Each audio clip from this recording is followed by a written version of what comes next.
you always want to try to attack it from the outside. You always want to keep the water away from your house. You really don't want to deal with water once it's in. Even though we do that, you really want to try to do it from outside first. And this is one of the things we're here doing, is this house got 2 crawl spaces. This is the second crawl space, and water's actually getting in, so we're actually taking care of that with trenching.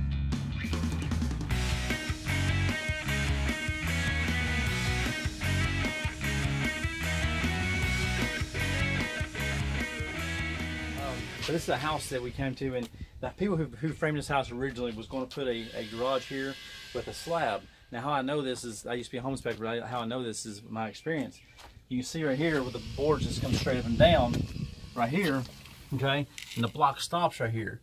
So that lid, in the distance between there is the rough opening for a garage door. So what they decided to do is they said, the heck with the garage, let's make it a room. And they never poured a slab or anything, so they just filled it in with wood, which means it's below grade, below concrete level. You don't do that. Now, if you look over here over the years, they've actually patched it and tried keeping the water away from it. They've got two layers of patch here. Neither one are worth anything. You can patch this stuff. They have products, really good products called Ardex, and Ardex has all these different flavors of products. You got to prep the concrete right and all that stuff.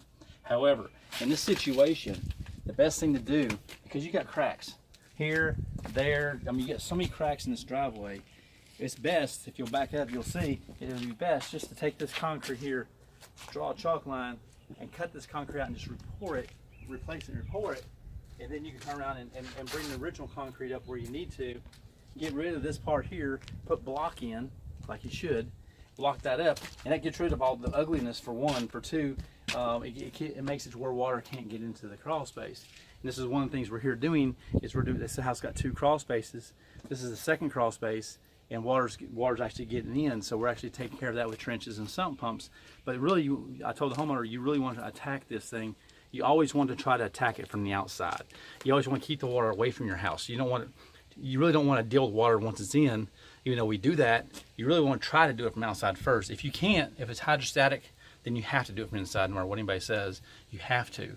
But on the outside, if it's exterior water coming in on top grade, it's best to go ahead and do it from the outside. So he didn't want us to do this yet. He's going to save some money up. We'll probably come back. Hey, I want to let you guys know that I'm here to help you guys in any way you need.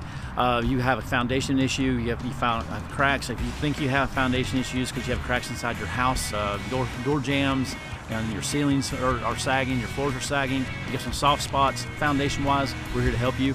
If you have water issues in your crawl space or in your basement, you go downstairs and all of a sudden you're walking in water, we take care of that as well. There's lots of solutions for that. Not all of them are the same. We have a lot of different solutions that most companies do not have. Most of them have one solution. We have multiple solutions. So we'll be happy to come here and evaluate it. You'll feel more educated. So if you have any questions, give us a call below, click on the link below, and like us, and I appreciate it. Kevin Jarday with Insta Dri.